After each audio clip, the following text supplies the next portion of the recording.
புனித வியாழன் விளாக் பார்க்கலாமா? நான் எப்பவும் சொல்ற மாதிரி தான், இந்த வருஷத்திலே பிடிச்ச நாள்னு கேட்டிங்கன்னா எனக்கு இந்த புனித வியாழன் தான். அன்னைக்கு நீட்டா ட்ரெஸ் பண்ணணும்னு நினைப்பேன்.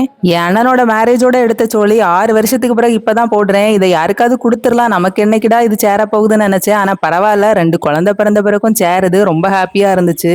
புனித வியாழன்னு சொன்னா நம்ம ஜஸ்ட் அப்படி விட்டுருவோம். ஆனா அன்னைக்கு இயேசு எவ்வளவு விஷயங்களை அறிமுகப்படுத்தி இருக்காருன்னு நமக்கு அதை யோசிச்சாதான் புரியும். இந்த லாஸ்ட் சப்பர், அதாவது இந்த கடைசி ராவணவின் போது 12 சீடர்களையும் வச்சு கடவுள் எல்லாருக்கும் இந்த ஷேரிங்கை சொல்லி கொடுத்தாங்க. அவங்களோட டேபிள்ல பாத்தீங்கன்னா இயேசுவை காட்டி கொடுத்தவங்களும் இருந்தாங்க, திருச்சபையை உருவாக்குனவங்களும் இருந்தாங்க. எல்லாரையும் அவங்க சமமா அன்பு செய்தாங்க. அதுலேயும் குறிப்பாக பார்த்தீங்கன்னா இந்த நற்கருணை, குருத்துவம், அதாவது இந்த ப்ரீஸ்ட்ஹுட் எல்லாத்தையுமே இன்ட்ரடியூஸ் பண்ணியிருப்பாங்க. நம்ம சர்ச்சில் போப்பா இருக்கட்டும், இல்லை ஆயர், ஃபாதர்ஸ், இவங்க வழியாக நமக்கு எப்போவுமே இந்த அன்பு, பொறுமை, நியாயம் இதெல்லாம் தான் சொல்லி தராங்க.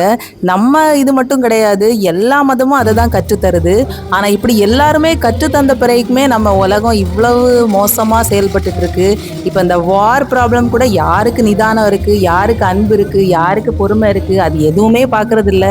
ஜஸ்ட் அவங்க கண்மூடித்தனமாக தலைவர்கள் செயல்பட்டு இருக்காங்க. இதனால பாதிப்பு சாதா மக்களுக்கு தான். இந்த லென் டேஸ்லயும் சரி, இல்லை ஈஸ்டர்லயும் சரி, நம்ம கடவுள்கிட்ட வேண்டுவோம் வார் ப்ராப்ளம் எல்லாம் சீக்கிரம் முடியணும்னு. என்னதான் புனித வியாழனை சந்தோஷமா கொண்டாடினாலும் இந்த ஏசப்பாவை மூடுற நேரம் ரொம்ப கஷ்டமா தான் இருக்கும். வீடியோல பார்க்கலாம். தேங்க்யூ ஃபார் வாட்சிங்.